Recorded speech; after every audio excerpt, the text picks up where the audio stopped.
Hello and welcome to another episode of Storytime with Jeremy Zadrill, where I share stories that I've experienced over the last 14 years and 1,000 sales selling real estate.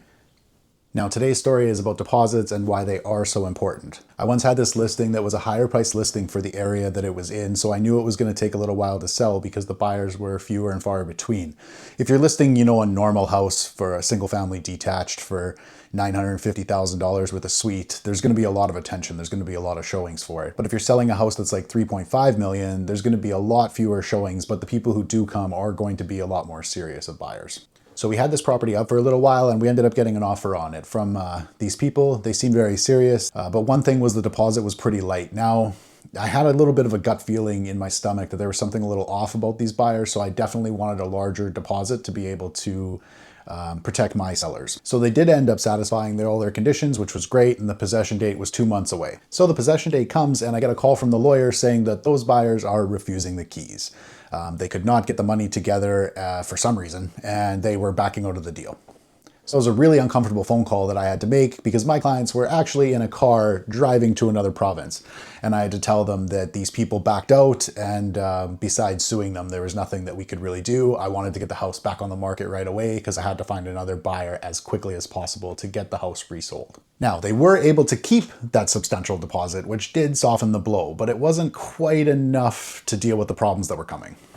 So we did end up putting the house back on the market. Unfortunately, the market had shifted over those last few months, so their house wasn't worth what it was before. The market ended up getting flooded with a bunch of listings, so there was a lot more to choose from. So we did end up finding another buyer finally, but it was a little bit less of an offer than the one that was originally accepted. That one was great though. It had a good deposit, it had really quick conditions, and a really quick possession date because the house was now vacant, so that was even better because they were accruing those carrying costs by carrying that listing. So that one closed, all is well, but they did end up having to take a little bit less money than they were going to get from that original offer. So that, like I said, the deposit didn't quite cover that difference. Plus they had all these carrying costs. They had 2 houses. They incurred a lot of costs actually over those few months that they ended up having the house back on the market.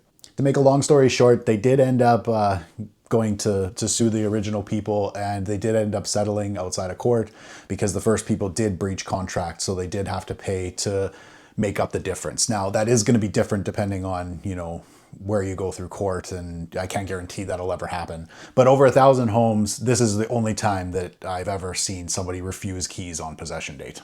So it all ended up working out in the end, but you got to be careful. The moral of the story, like I said, is the higher the deposit, the better, because it will soften the blow to help carry costs in case something does go wrong. Stay tuned for the next story.